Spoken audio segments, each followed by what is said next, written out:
Good morning, dear students. How are you? I hope you all are good and fine at your places. I am Hemlata Vasist, your geography teacher. Today in this video, we will discuss the next topic of the chapter 8, that name is transport and communication. And today's topic is waterway. In this video, we will discuss the waterways in deeply. So firstly, waterway is the type of transport. जो transport होता है बेटा, परिवहन होता है, उसके लिए हम स्थल परिवहन का भी यूज़ कर सकते हैं। स्थल परिवहन में हमने देखा सड़कों के बारे में, सड़कों का विषय वितरण और उसका महत्व। उसके बाद हमने जो रेल मार्ग हैं, रेलवेज़ हैं, उनके बारे में स्टडी किया। And the next type of transport is waterways.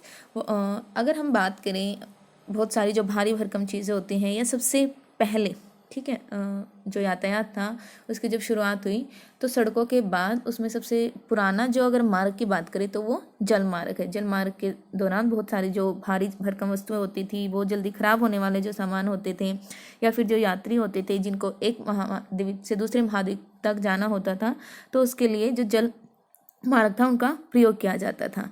इस वीडियो में हम इन सभी के बारे में डिटेल में स्टडी करेंगे। जलमार्गों के प्रकार, उनकी महत्व और कौन कौन से मुख्य जलमार्ग हैं। मेनली 8 टाइप्स के सी रूट्स हैं जिनके बारे में हम यहाँ पर डिटेल में स्टडी करने वाले हैं। So let we start in.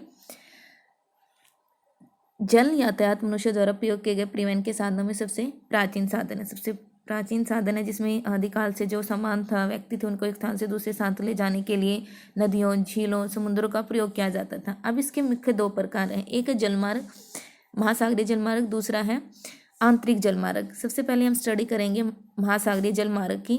So firstly भी देखेंगे कि भी इसके क्या क्या लाभ हैं, किस प्रकार से हमारे लिए हेल्पफुल रहा है प्राचीन काल में भी और आज के समय भी। अब जो जलमार्ग होते हैं बेटा, वो बंदरगाहों से जुड़े रहते हैं, ठीक है। वो स्थान जहाँ पर जो सामान को चढ़ाया और उतारा जाता है, या फिर जो जहाज होते हैं वो आकर के रुकते हैं, उस स्थान को बंदरगाह कहा जाता है। अब इनके रखरखाव में या फिर इनके निर्माण में ज़्यादा खर्च नहीं आता है, क्योंकि कुछ प्राकृतिक बंदरगाहें होती हैं, कुछ कृत्रिम होती हैं जिनको मनुष्य के द्वारा बनाया जाता है, लेकिन एक बार बन जाने के बाद उनके रखरखाव में ज़्यादा दिक्कत नहीं आती है। सो सबसे फर्स्ट कि इसकी शुरुआत में खर्च बहुत कम होता है। फिर जो जलमार्ग, जलयान होते हैं, जो शिप्स होते हैं, वो इजीली कहीं पर भी फ्रीडमली वो आ जा सकते हैं। उनका कोई मार्ग निश्चित नहीं होता है कि भाई उनके लिए हमें एक पर्टिकुलर मार्ग बनाना पड़ेगा। रडार की सहायता से उनको जिस भी डायरेक्शन में जाना होता है वो उस डायरेक्शन में चले जाते हैं। इनमें किसी भी जो रूल्स होते हैं, रोड्स के रूल्स होते हैं, रेलवेज़ के जो रूल्स होते हैं, उनको फॉलो करने की ज़रूरत नहीं रहती है, ठीक है। और बहुत ही जल्दी ख़राब होने जाने वाली चीज़ें, जैसे कि इसमें दिखाया गया मांस, फल, सब्जी, दुग्ध पदार्थ, दूध से बने अन्य जो पदार्थ हैं, उनको बहुत ही जल्दी एक स्थान से दूसरे स्थान पर पहुंचाया जा सकता है। और जो कंटेनर होते हैं, कंटेनर वो जो भी शिप्स में जो सामान होता है उसको पकड़ के एक स्थान से दूसरे स्थान पर पहुंचा देते हैं। इसकी वजह से अब ये जो परिवहन है वो और भी ज़्यादा विकसित हुआ है, ठीक है। अगर हम नेक्स्ट इसके इम्पोर्टेंट की बात करें तो आज के टाइम पर जो भी जहाज़ यात्री हैं, कोई भी शिप्स हैं या कोई भी माल वाहक जो जहाज़ हैं, उसको राडार, वायरलेस या फिर अदर जो शिपिंग्स हैं उनकी उन इंस्ट्रूमेंट्स के थ्रू बहुत ही इजीली हो गया है उनको। जैसे पहले क्या दिक्कत आती है कि कोई भी तूफ़ान होता था तो उसके दौरान अब उनको कोई दिक्कत नहीं आती। उनको पहले ही पता चल जाता है कि जिस महाद्वीप के थ्रू वो जा रहे हैं, जिस भी वाटरवे से वो जा रही हैं, आगे अगर किसी प्रकार का मौसम की दिक्कत है तो उनको पहले इस चीज़ की इन्फॉर्मेशन हो जाती है, जिसकी वजह से अपनी जो यात्रा है वो वहीं पर स्थगित कर देते हैं, ठीक है। उसके बाद नेक्स्ट है इसमें कुछ इम्पोर्टेंट्स समुद्री मार्ग दिखाए गए हैं, जिसमें फर्स्ट है उत्तर अटलांटिक मार्ग, भूमध्य सागर तथा हिंद महासागर का मार्ग।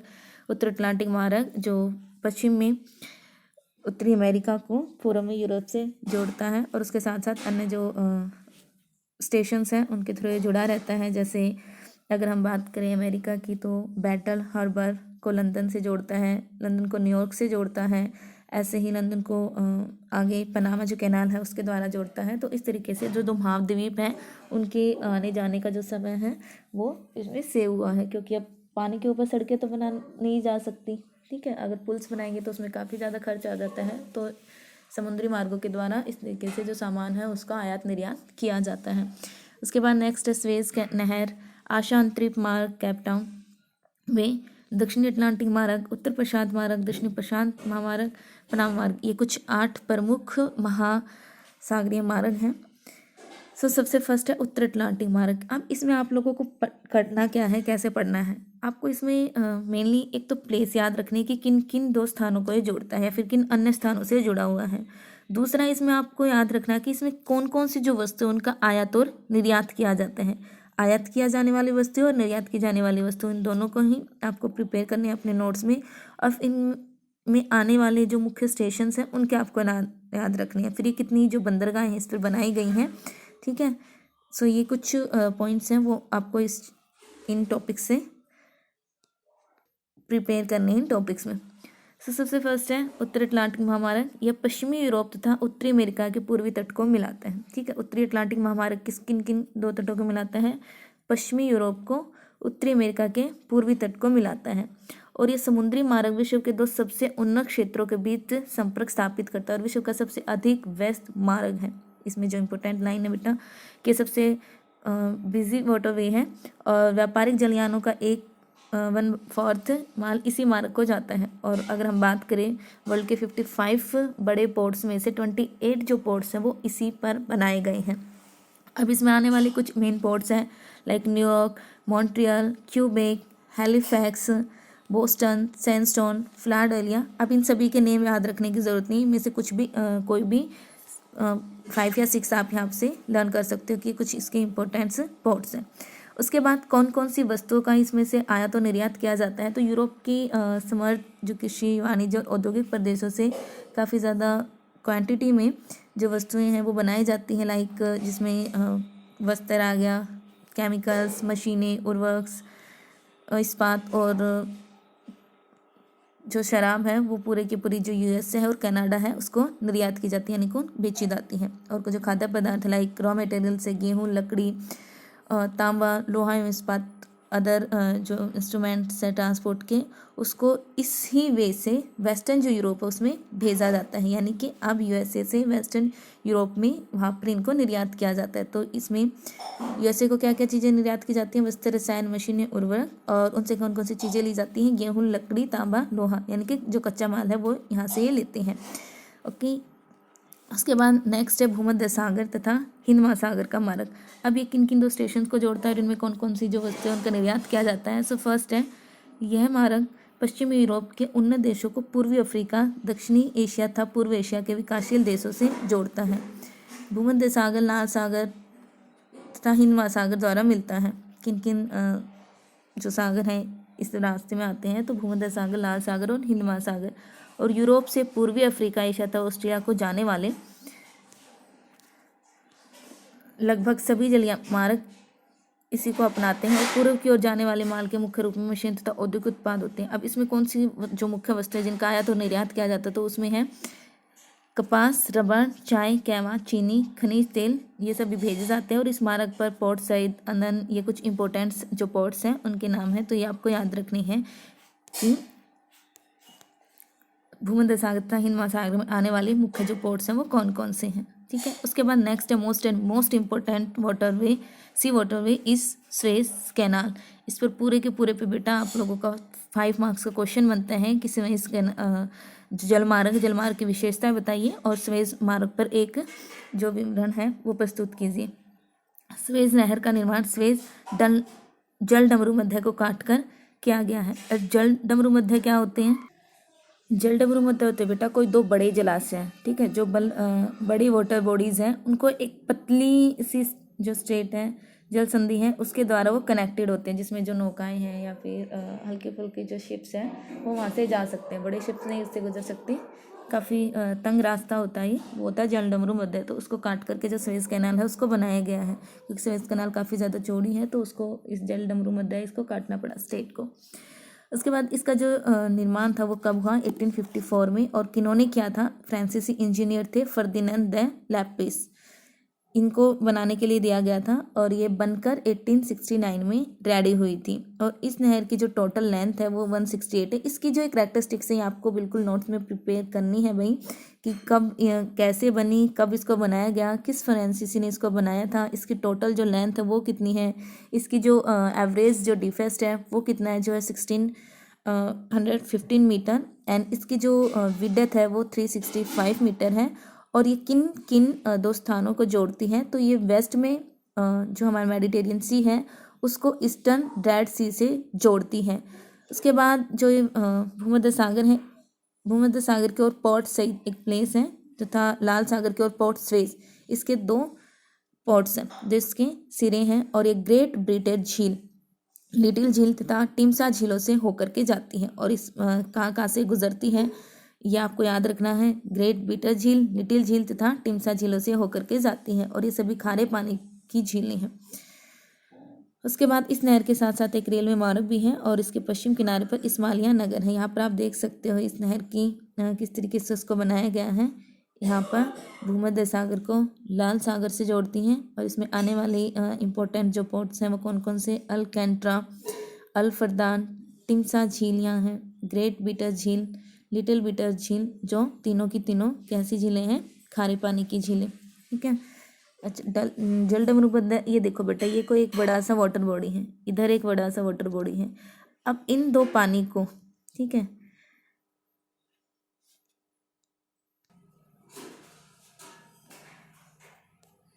नेक्स्ट है स्वेज कैनाल के इम्पोर्टेंस कि इसके बेनिफिट क्या क्या है।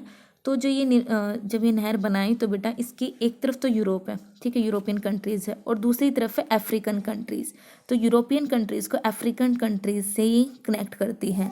और अगर हम बात करें साउथर्न ईस्टर्न एशिया और इससे काफ़ी ज़्यादा दूर ईस्ट के जो छोटे छोटे जो एरियाज़ हैं, मार्ग हैं, उससे दूरी, टाइम और उसमें लगने वाला जो खर्च था वो काफ़ी ज़्यादा कम हुआ। पहले क्या होता था कि जो शिप्स होते थे उनको काफ़ी ज़्यादा एक लंबा जो वे था उसको कंप्लीट करके आना पड़ता था, जिसकी वजह से उनको भाई वहाँ पे लगने वाला जो टैक्स था वो भी पे करना पड़ता, साथ के साथ उनका जो समय था वो भी ज़्यादा लग जाता था। बट स्वेज कैनाल बन जाने की वजह से अब जो ये रास्ता था वो बहुत ही छोटा हो गया। यहाँ पे एग्जाम्पल दिया गया है कि जो आशान ट्रिप मार्ग है, केप टाउन जो वे है, उसकी कंपैरिजन में स्वेज जो वे है वो लंदन और मुंबई के बीच 9600 किलोमीटर, लिस्बन एवं मकाओ के बीच 5120 किलोमीटर की जो दूरी है वो रिड्यूस हुई है।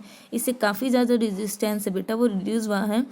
और ये इतनी बिजिएस्ट कैनाल है कि इस पर हर दिन 19 जो शिप्स हैं वो यहाँ से गुजरते हैं। और इस नहर के अगर हम निर्माण की बात करें कि इसके कंस्ट्रक्शन में जो मेन हाथ वो किसका रहा है, तो ब्रिटेन को काफ़ी ज़्यादा इससे बेनिफिट हुआ है। और इसी वजह से इसको ब्रिटेन की स्नायु नाड़ी में माना जाता है। Suez route has long called the sugar vein of the British Empire, क्योंकि इसका सबसे ज़्यादा जो बेनिफिट है वो ब्रिटेन को हुआ है। और इस नहर से अदर जो कंट्रीज़ हैं जिनको बेनिफिट हुआ है तो France, Italy, Holland, Sweden, Denmark, ये सभी हैं। अब यहाँ से देखो अगर हम बात करें तो कौन कौन सी जो गुड्स हैं जिनका इंपोर्ट एक्सपोर्ट किया जाता है, तो वेस्ट से ईस्ट को इसमें से जो मैन्युफैक्चर्ड जो गुड्स हैं लाइक मशीनें, कपड़ा, दवाइयाँ, रासायनिक केमिकल जो गुड्स हैं वो भेजे जाते हैं। और उसके बदले में इससे क्या एक्सपोर्ट किया जाता है वो है पटसन, गेहूँ, रेशम, हैम, नारियल, ओन मांस, यानी कि जो रॉ मटेरियल है वो यहाँ से लिया जाता है। और जो मैन्युफैक्चर जो गुड्स हैं वो यहाँ पर इंपोर्ट किया जाता है। ठीक है। उसके बाद है next type of sea water इस आशांतरिक मार्ग। अब ये ना ऑप्शन था, ठीक है। सबसे फर्स्ट तो जो स्वेज कैनाल थी, स्वेज नहर, कि भाई अगर स्वेज कैनाल पर जो टैक्स है वो ज़्यादा लिया जाता है तो फिर जो ये मार्ग था इसको अपनाया जाता था अंतरिक्ष वे को। और ये मार्ग पूरे के पूरे जो अफ्रीका है उसको उसका चक्कर लगाता है और काफ़ी मतलब लॉन्ग रूट है ये। जैसे कि अगर एग्जांपल लें कि लिवरपूल तथा कोलंबो के बीच इस मार्ग की जो लंबाई है वो स्वेज मार्ग, आप यहाँ से समझ सकते हैं आप बेटा मैप से। यहाँ अगर स्वेज कैनाल ना होती, ये देखो ये स्वेज जो कैनाल है वो यहाँ पर जो मेडिटेरियन सी है, रेड सी के साथ कनेक्टेड है। अगर ये नहीं होती तो यहाँ से जो अफ्रीकन जो कंट्रीज़ थी, यूरोपियन कंट्रीज़ थी, उनको इधर ईस्टर्न वाले जो एरियाज़ थे वहाँ पर आने के लिए काफ़ी जो लंबा रास्ता था ये कवर करके आना पड़ता था। ठीक है, इस तरीके से इनको घूम के आना पड़ता था। लेकिन अब स्वेज कैनाल बन जाने की वजह से इनका जो दूरी है वो बहुत ही ज़्यादा कम हो गई और उसके साथ साथ इनका जो समय है वो भी बच जाता है और उसके साथ उनकी जो आर्थिक जो खर्च आता है उसमें वो भी यहाँ पर सेव हो जाता है। अगर ये स्वेज कैनाल नहीं होती तो लोग यहाँ से ही जो शिप से उनको गुजरना पड़ता। आई होप कि यहाँ से आपको क्लियर हुआ होगा कि स्वेज कैनाल बन जाने की वजह से इनका जो रास्ता है वो कितना ज़्यादा कम हुआ है। अब उसके बाद 1967 में जो स्वेज कैनाल बंद हो गई थी किसी भी कारणवश, वहाँ पर जो कंट्रीज़ थी, ब्रिटेन था, उन्होंने जो टैक्स था उसको काफ़ी ज़्यादा जब बढ़ा दिया था, तो इसकी वजह से जो स्वेज कैनाल थी बढ़ गई थी। तो इस वजह से जो आशांतरिक मार्ग का महत्व बढ़ गया, क्योंकि अब जो सामान इंपोर्ट और एक्सपोर्ट किया जाता है उसको तो बंद नहीं कर सकते, क्योंकि अगर ऐसा करते हैं तो उस किसी भी जो कंट्री है उसको काफ़ी ज़्यादा जो इकोनॉमिक सिचुएशन उसको फेस करना पड़ता है। अब इसमें से इंपोर्ट और एक्सपोर्ट किए जाने वाले मुख्य जो सामान है वो कौन सा है, यहाँ देखो। मूल्यवान जो खनिज पदार्थ है, सोना, तांबा, हीरे जवाहरात, टीन, क्रोमियम और अभ्रक, कृषि उत्पाद जैसे कपास, कहवा और फल वृद्धि होने से अफ्रीका के पूर्वी और पश्चिमी तट पर स्थित पत्तनों द्वारा आशांतरिक से होकर के जाने वाले यातायात की मात्रा बढ़ जाती है। और जो भी जहाज इन क्षेत्रों से जब गुजरते हैं तो बेटा इनको यहाँ पर कुछ जो टैक्स है वो पे करना पड़ता है, जिस वजह से जो एरिया है इकोनॉमिकली डेवलप हो जाते हैं, क्योंकि यहाँ पर इनके लिए पूरे प्रबंध किए जाते हैं। जो पोर्ट्स हैं वो बनाए जाते हैं, पोर्ट्सों पर जहाज रुकते हैं, उनकी हर तरीके का जो अगर किसी तरीके की कोई दिक्कत आ जाती है, मैकेनिकल कोई प्रॉब्लम आ जाती है तो उनको ठीक किया जाता है। उसके बाद नेक्स्ट है दक्षिण अटलांटिक मार्ग। यह जो मार्ग है ये कहाँ से कहाँ पर जाता है, यह जल मार्ग पश्चिम यूरोप तथा पश्चिमी अफ्रीका देशों का संबंध दक्षिणी अमेरिका में स्थित ब्राज़ील, अर्जेंटीना तथा उरुग्वे के जो पोर्ट्स हैं उनके साथ इनको जोड़ता है। और इसका जो इम्पोर्टेंट है वो क्या है कि उत्तर अटलांटिक मार्ग की कंपैरिजन में कम है, क्योंकि जो साउथर्न अटलांटिक महासागर है कि दोनों तटों पर स्थित अफ्रीकी और साउथर्न अमेरिकी जो देश हैं उनमें जो जनसंख्या वो बहुत ही कम है और इनका जो इकोनॉमिकली डेवलप है वो ज़्यादा नहीं है। अब इसमें से इंपोर्ट एक्सपोर्ट होने वाला जो सामान है वो है ब्राज़ील से कहवा, कोको, अर्जेंटीना से व्हीट, मांस, ऊन और सन उत्तर अमेरिका तथा यूरोप के औद्योगिक प्रदेशों को ये सब भेजे जाते हैं और इनके बदले में जो मैन्युफैक्चर गुड्स होते हैं वो यहाँ से मंगवाए जाते हैं। उसके बाद नेक्स्ट टाइप है वाटरवेज का, सी वाटरवेज का, वो है उत्तर प्रशांत मार्ग।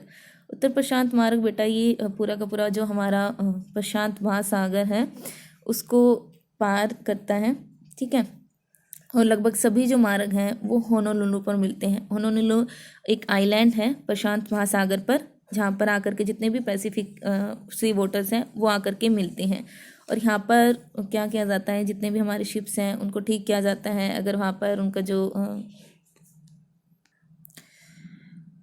उत्तर में वृत्त जो ग्लोब को दो भागों में बांटती हैं, इक्वेटोरियल जो लाइन्स हैं, यहाँ पर एक सीधा वे बनाया गया है वैंकूवर जो याकोहामा को जोड़ता है और इससे जो दूरी है बेटा वो बहुत ही कम हो जाती है, लगभग 1.5 हो जाती है। अब इसमें से इंपोर्ट एक्सपोर्ट किए जाने वाले मुख्य जो पदार्थ हैं वो हैं उत्पाद जैसे वस्त्र, विद्युत उपकरण, दक्षिण पूर्वी एशिया से उष्णकटिबंधीय जो कच्चे माल जैसे रबर, नारियल, गरी, ताड़, टीन, इन सब का जो निर्यात है वो किया जाता है, ठीक है। उसके बाद नेक्स्ट है दक्षिण प्रशांत महामार्ग, ये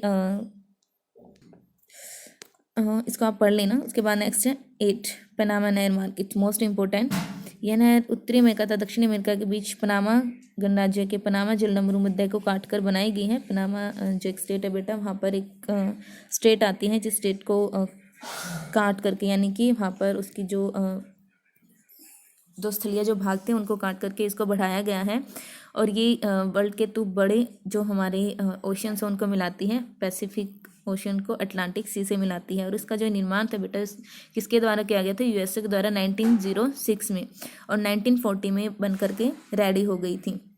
अब बात करें इसकी लंबाई की तो 81 किलोमीटर लंबाई है, जबकि इसकी जो विड्थ है वो 91 to 350 है, कहीं पर 91 और कहीं पर 350 मीटर तक ये चौड़ी है। और इसकी डीपेस्ट पॉइंट की बात करें तो 12.5 से 26 मीटर तक ये गहरी है। और जो नहर है बेटा ये अनइवन जो एरियाज़ हैं, या फिर मैं बात करूँ कि जो हिली एरियाज़ हैं उनको भी काट करके ये बनाई गई है, ठीक है। उसके बाद है पनामा जो है, इससे कितनी जो दूरी है वो कम हुई है तो 25.6 मीटर। इसलिए इसमें जल द्वारा जो लॉक सिस्टम का प्रयोग किया जाता है। लॉक सिस्टम जैसे मतलब कि अगर कहीं पर उबड़ खाबड़ जो स्थान आ जाते हैं, लॉक सिस्टम बेटा एक जब जो ऊंचाई है वो बढ़ जाती है नीचे तली की, तो इनमें जो जहाज होते हैं उनको ऊपर की तरफ उठा दिया जाता है, फिर इनको नीचे ले जाया जाता है, ठीक है। और इसको क्रॉस करने के लिए 7 to 8 आवर का टाइम लगता है, और इसमें से लगभग पर डे 48 जो शिप्स हैं वो यहाँ से निकलते हैं। अब इसका इम्पोर्टेंट क्या है, इम्पोर्टेंट में आपको बताना है कि इससे कौन कौन से जो क्षेत्र है उनकी दूरियां कम हुई हैं और कितना जो टाइम है उससे सेव हो जाता है, पहले क्या समस्याएं आती थी, तो ये सब इसमें आपको बताना। सबसे फर्स्ट, पनामा नहर को बनाने से पहले जो शिप्स होते थे उनको कैप होर्न के काफ़ी ज़्यादा जो खतरनाक जो डेंजर जो मार्ग था वहाँ से जाना पड़ता था। और जब ये नहर बन गई तो ऑकलैंड से न्यूयॉर्क के बीच 4000 किलोमीटर की जो दूरी है बेटा वो कम हुई है। और इसके द्वारा अटलांटिक और पैसिफिक जो सी हैं उनके जो कोस्टल रीजन्स है वहाँ पर जो ट्रेड है वो काफ़ी ज़्यादा इंक्रीज हुआ है। तो इसमें बताओगे आप, जिसमें व्यापार बढ़ा है, 4000 किलोमीटर ऑकलैंड और न्यूयॉर्क की जो दूरी है वो कम हुई है। उसके साथ साथ फ्रांसिको और यूरोप के बीच 8000 किलोमीटर की दूरी कम हुई है। और इसमें से जो मुख्य जो उत्पाद है, तांबा, चीन, चाय, रेशम, ऑस्ट्रेलिया न्यूजीलैंड से मांस, मक्खन, पनीर, चमड़ा, पूर्वी अमेरिका से तैयार माल आदि महासागरीय जो देश हैं उनको भेजी जाती हैं। तो इसमें बहुत सारी जो वस्तुएं हैं उनका जो आयात और निर्यात किया जाता है। यहाँ पर हमारा जो सी वाटर वे है वो कंप्लीट होता है। उसके बाद नेक्स्ट है हमारा इनलैंड वाटर वे। सो आज की इस वीडियो में हम चैप्टर को यहीं तक रीड करते हैं। यहाँ तक अच्छे से पढ़ना बेटा, अपने नोट्स प्रिपेयर करना। If you have any problem then you also talk to me in online class. Bye, take care, stay home, be safe.